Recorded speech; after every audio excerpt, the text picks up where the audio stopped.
दोस्तों छठवें मौसम अगर मैं कुछ आमदे लेना हमने हल्की हल्की ढोल की तो सुनी कि बड़े तवील अरसे से हल्की हल्की मौसीकी जारी है, लेकिन अब वो वक्त आ गया है जब ढोल बजेगा और भरपूर अंदाज में बजेगा। और आपको पता है कि जैसे जैसे ढोल बजने शुरू होता है तो उस ढोल की थाप के ऊपर बंदा जितना मर्जी माहौल के अंदर बैठा हो, जिस मर्जी माइंडसेट के अंदर बैठा हो, लेकिन वो ढोल की थाप के ऊपर जरा हल्की सी हरकत करना शुरू कर देता है। और ये ही होने जा रहा है क्योंकि पाकिस्तान की पॉलिटिक्स भी ऐसे ही जो चीजें हैं उनके इर्द गिर्द घूमती है। कभी हल्की हल्की ढोलकी को बैठ के बंदा पैर हिलाता है और कभी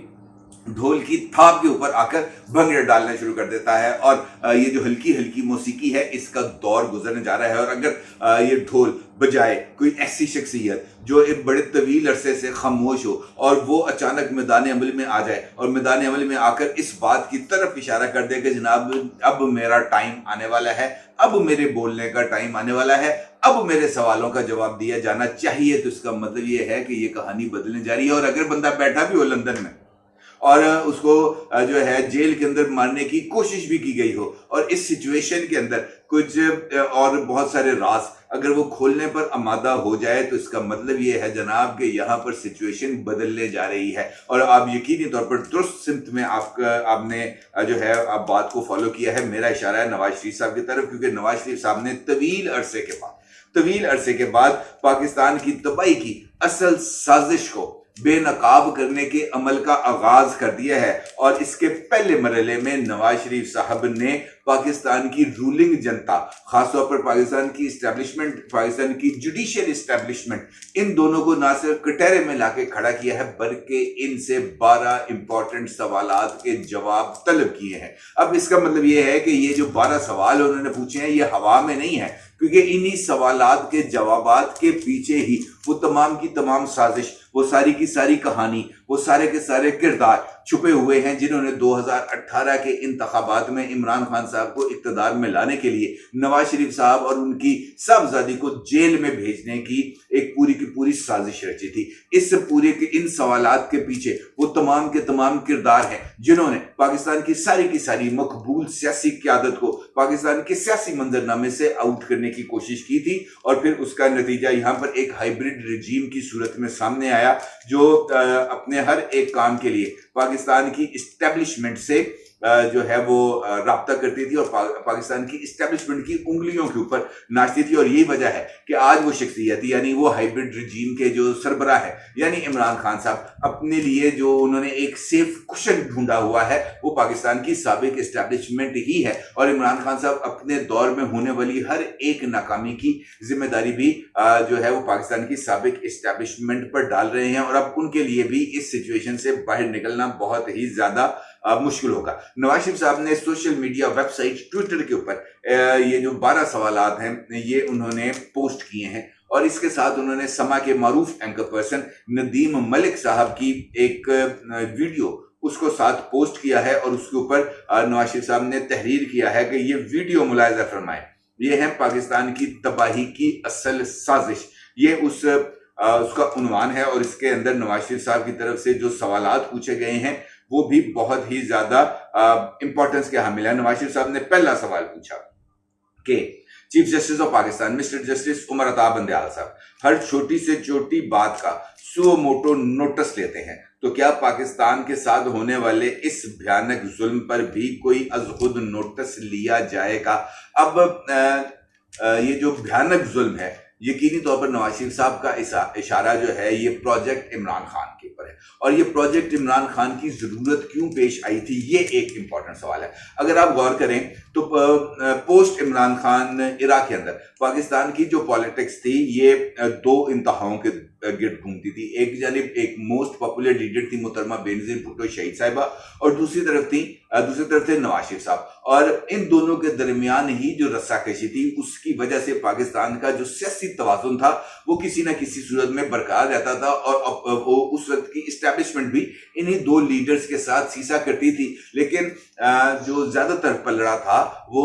पाकिस्तान की इस्टेब्लिशमेंट का वो नवाज शरीफ साहब की तरफ ही था। और पाकिस्तान की जो दूसरी पॉपुलर पार्टी थी यानी पाकिस्तान पीपल्स पार्टी और उसकी लीडरशिप वो अमूमी तौर पर पाकिस्तान के इस्टेब्लिशमेंट के अताब का निशाना बनती है। अगर उनको इक़्तिदार में लाना भी होता था तो बाअमर मजबूरी ही उनको इक़्तिदार में लाया जाता था, अदरवाइज उनके लिए इस इक़्तिदार के दरवाजे बंद होते थे। अब होता कुछ यूं है कि 27 दिसंबर वो तारीख है जब पाकिस्तान को एक ऐसा धचका मिला जिसके नतीजे में मेरी अपनी जाती राय है कि पाकिस्तान आज तक संभल नहीं पाया, और वो धचका था मोहतरमा बेनज़ीर भुट्टो साहिबा की शहादत का। और उस शहादत के बाद यकीनी तौर पर नवाज शरीफ साहब के मुकाबले में कोई दूसरा कदावर लीडर मौजूद ही नहीं था, और पाकिस्तान की इस्टेब्लिशमेंट को उस वक्त इस बात का एहसास हुआ कि अगर नवाज शरीफ के मुकाबले के अंदर किसी दूसरे लीडर को उभारा नहीं जाएगा, अगर किसी दूसरे लीडर को परवान नहीं चढ़ाया जाएगा, तो ये जो सियासी तवाजुन है ये कायम नहीं हो पाएगा। और उस वक्त भी पाकिस्तान की जो इस्टेब्लिशमेंट थी वो पाकिस्तान पीपल्स पार्टी के ऊपर रिलाय करने के लिए तैयार नहीं थी, उस वक्त भी तैयार नहीं थी जब पाकिस्तान की सबसे बड़ी लीडर को लियाकत बाग के अंदर मौत के घाट उतारा गया था, पाकिस्तान को सियासी तौर पर यतीम किया गया था। तो इसका मतलब ये है कि उस वक्त भी जो सोच थी वो पाकिस्तान नहीं थी, बल्कि इस इक़्तिदार की खेल के अंदर से नवाज शरीफ साहब को बाहर निकालना था। ऑल्दो के मोहतरमा बेनज़ीर भुट्टो साहिबा की शहादत के बाद पाकिस्तान की इस्टेब्लिशमेंट को आसिफ अली ज़रदारी साहब को इक़्तिदार सौंपना पड़ा, और उसके लिए आसिफ अली ज़रदारी साहब की तरफ से पाकिस्तान खप्पे का जो नारा लगाया गया था उसने बड़ा रोल प्ले किया। अब नवाज शरीफ साहब के लिए और ये नवाज शरीफ साहब को पाकिस्तान की इस्टेब्लिशमेंट के लिए उनके लिए ये आसान बात नहीं थी कि पाकिस्तान की पूरा का पूरा सियासी निज़ाम एक ऐसी शख्सियत के जिम्मे लगा दिया जाए जो किसी भी वक्त पाकिस्तान की इस्टेब्लिशमेंट को नकेल डाल सकता है। और फिर ऐसा हुआ, हमने देखा कि जब नवाज शरीफ साहब इक़्तिदार में आए तो इक़्तिदार में आने के बाद उन्होंने वो जो वाक़या था 12 अक्टूबर 1999 का, उसके अहम तरीन किरदार यानी जनरल परवेज मुशर्रफ को इंसाफ के कटहरे में लाने की कोशिश की, और नवाज शरीफ साहब का ये जो जुर्म था इसको किसी भी सूरत पाकिस्तान की इस्टेब्लिशमेंट जो है वो नजरअंदाज करने के लिए तैयार नहीं थी। और फिर ये जो प्रोजेक्ट इमरान खान है जो पहले से जहन में मौजूद था, उस फाइल को जरा झाड़ झूड़ के निकाला गया, और फिर पाकिस्तान की रियासत की पूरी तवानाइयां नवाज शरीफ के मुकाबले में एक लीडर को तैयार करने में सर्फ की गई। और वो लीडर कोई और नहीं था बल्कि वो लीडर इस वक्त पाकिस्तान तहरीक इंसाफ के चेयरमैन यानी इमरान खान साहब थे। और इमरान खान साहब को जिस तरीके से उभारा गया, उनके लिए ऑक्सीजन पंप्स लगाए गए, गुब्बारे तैयार किए गए, बलून्स बनाए गए इमरान खान का कद बड़ा करने के लिए, बाकी तमाम के तमाम सियासी जमातों के कायदीन के कद को छोटा किया गया, काटा गया, रोल को महदूद किया गया, किसी को सिंध तक महदूद कर दिया गया, किसी को बलूचिस्तान तक महदूद कर दिया गया, किसी को खैबर पख्तूनख्वा से निकाल बाहर किया गया, और किसी को पंजाब के अंदर कट टू साइज करने का एक बहुत बड़ा प्लान बनाया गया। और फिर यही प्लान जब आगे बढ़ता है तो फिर उसके नतीजे में 2018 आता है, और नवाज शरीफ साहब का पहला सवाल इसी 2018 के इलेक्शंस के हवाले से था, क्योंकि ये 2018 के इलेक्शन में पाकिस्तान की मकबूल सियासी क़यादत को न सिर्फ मंजर से हटाया गया बल्कि रास्ते को इस तरह साफ किया गया कि इमरान खान दनाते हुए आए और इक़्तिदार के ईवान में बैठ जाए। लेकिन किस्मत देखें कि इमरान खान भरपूर इस्टेब्लिशमेंट की सपोर्ट के बावजूद, जब अभी मैंने सोहेल वड़ाई साहब का कोई एक इंटरव्यू देखा, मेरी नज़र से गुजरा, और उस इंटरव्यू के अंदर सोहेल वड़ाई साहब इस बात का इतराफ़ कर रहे थे कि 2018 के इलेक्शन में पाकिस्तान तहरीक इंसाफ की टिकटों की तकसीम भी जो है वो पाकिस्तान के इस्टेब्लिशमेंट के अहम तरीन किरदारों की तरफ से की गई थी। जिनको कहा गया कि इनको टिकट दी जाए उनको टिकट दी गई, और हलकों में से मारूफ लोगों को तोड़कर पाकिस्तान तहरीक इंसाफ के अंदर शामिल किया गया। लेकिन इसके बावजूद Pakistan Tehreek Insaf even simple majority भी हासिल नहीं कर पाई, और बड़ी कोशिश करके पंजाब के अंदर पाकिस्तान तहरीक इंसाफ को इक़्तिदार दिलवाया गया। लेकिन नतीजा उसका अब हमारे सामने है, और यही वो अहम सवाल है, यही वो नुक्ता है जिसके इर्द गिर्द पाकिस्तान की सारी जो क़यादत है वो घूमती है। नवाज शरीफ साहब का जो मुतालबा है कि क्या इस सिचुएशन पर कोई सुओ मोटो नोटिस लिया जाएगा, तो यकीनी तौर पर इस मामले का कोई सुओ मोटो नोटिस नहीं लिया जाएगा, क्योंकि अगर आप इन मुर्दों को कब्र से निकालने की कोशिश करेंगे तो इसमें साकिब निसार का नाम आएगा, इसमें जस्टिस गुलजार का नाम आएगा, इसमें आसिफ सईद खोसा का नाम आएगा, इसमें जस्टिस अजमत शेख अजमत सईद का नाम आएगा, इसके अंदर जस्टिस इजाज अफजल का नाम आएगा, इसके अंदर जनरल बाजवा का नाम आएगा, इसके अंदर जनरल फैज हमीद का नाम आएगा, इसके अंदर जनरल शुजा पाशा का नाम आएगा, इसके अंदर जनरल जहीरुल इस्लाम का नाम आएगा, इसके अंदर ताहिरुल कादरी साहब का नाम आएगा, इसके अंदर बहुत सारे लोगों के नाम आएंगे। लिहाजा नवाज शरीफ साहब ने ये जो ढोल पीटना शुरू किया है, जिसकी अभी उन्होंने पहली ताल लगाई है, उस पहली ताल ने ही बहुत सारी जगहों पर बहुत सारी जो वाइब्रेशंस है वो उन तक पहुंचाई हैं। नवाज शरीफ साहब ने दूसरा सवाल किया कि क्या इन मुजरमों को कभी अदालत के कटहरे में बुलाया जाएगा, तो अगर तो अदालत इस पर कोई कार्रवाई नहीं करेगी, पाकिस्तान की पॉलिटिकल अशराफिया जो है वो खुद इसके ऊपर कोई नोटिस नहीं लेगी, तो फिर यकीनी तौर पर पाकिस्तान की अदलिया को भी क्या जरूरत पड़ेगी, वो वेलने चबान है, वो ऐसा कोई उनकी तरफ से भी कोई इम्कान नजर नहीं आता। फिर नवाज शरीफ साहब का सवाल है, क्या जनरल फैज हमीद, साकिब निसार से पूछा जाएगा कि जस्टिस शौकत सिद्दीकी को बेंच से क्यों हटाया गया? भाई आपको जेल भिजवाने की जो कोशिशें थी उसी की ये सिलसिले की कड़ी है। जस्टिस शौकत सिद्दीकी साहब बारहा इस बात का इतराफ कर चुके हैं कि उनके साथ ना सिर्फ राब्ता किया गया बल्कि ये पूछा गया उनसे कि जनाब अगर नवाज शरीफ का मुकदमा आपके सामने लगेगा तो आपके इसके बारे में क्या ओपिनियन होगी, तो उनका कहना था कि जनाब मैं तो कानून के मुताबिक फैसला दूंगा। तो उसके ऊपर उनको ये जवाब दिया गया था उस वक्त के DGC major general Faiz Hameed की तरफ से, इससे तो हमारी 2 साल की मेहनत जाया हो जाएगी। नवाज शरीफ का इशारा इसी सिमत में है, और जिस नदीम मलिक के क्लिप का नवाज शरीफ साहब ने उसको टैग किया है, वो उस क्लिप के अंदर भी आपको जस्टिस शौकत सिद्दीकी साहब जो है वो आपको नजर भी आएंगे और वो इस वाले से बहुत ज्यादा गुफ्तगू भी करते हुए नजर आएंगे।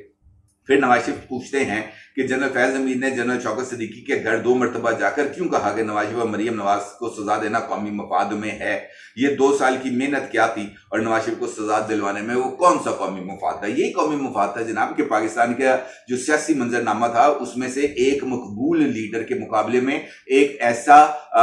होलोग्राम, एक ऐसा जो लीडर था उसको तख्लीक करना था जिसके जो नवाज शरीफ को टफ टाइम दे सके और खासतौर पर पंजाब के अंदर नवाज शरीफ को कट टू साइज कर सके। इसके अलावा तो और कोई कौमी मफाद नहीं था, क्योंकि ये समझा गया था कि जनाब नवाज शरीफ को अगर मजीद काम करने का मौका मिला तो नवाज शरीफ तो जई तई फेर के रख देगा। लिहाजा ये जो इकदाम थे वो उठाना जरूरी था। फिर नवाज शरीफ पूछते हैं कि क्या जनरल फैज हमीद से पूछा जाएगा कि जस्टिस सिद्दीकी को क्यों कहा कि नैब कोर्ट में सजा तो होनी ही है, अब सिर्फ सजा की मुद्दत का तयन बाकी है। इस बात का भी इतराफ जस्टिस शौकत सिद्दीकी साहब ने किया कि उनको ये बात कही गई कि वो सजा तो तय है, सजा तो उन्होंने मिलनी है, लेकिन ये है कि ये देखना है कि सजा होती कितनी है। और फिर इस हवाले से जस्टिस वो जो है साबिक जज मरहूम अरशद मलिक साहब, उनकी जो वीडियोस वो भी रिकॉर्ड पर मौजूद हैं कि किस तरीके से नवाज शरीफ को सजा दी गई। कहने का मतलब ये है कि ये जो सवाल पूछे गए हैं नवाज शरीफ साहब की तरफ से, ये सवाल ऐसे हैं जिनका जवाब मिलना बहुत ज्यादा जरूरी है, क्योंकि अगर जनरल फैज हमीद साहब को इस बात का इल्म था कि वहां से सजा होनी है तो फिर उन्हें इस बात का भी इल्म था कि उनको कितनी सजा होनी है। फिर उन्हें इस बात का भी इल्म था कि नवाज शरीफ अगर सियासी मैदान में आएंगे तो फिर इस सियासी मैदान की सूरत हाल क्या होगी, और इमरान खान को भरपूर तरीके से सपोर्ट एक्सटेंड करने के बावजूद भी इमरान खान इक्तदार के ईवानों तक नहीं पहुंच जाएंगे। लिहाजा इस सिनेरियो के अंदर नवाज शरीफ को उनकी साहबजादी को जेल भेजना जरूरी था, और फिर ये इसी सारी कार्रवाई के जरिए उनको जेल भेजा गया। फिर नवाज शरीफ साहब पूछते हैं कि क्या अनवर कासी से सवाल किया जाएगा कि उन्होंने जस्टिस सिद्दीकी को क्यों बेंच से हटाया? नहीं पूछा जाएगा सर,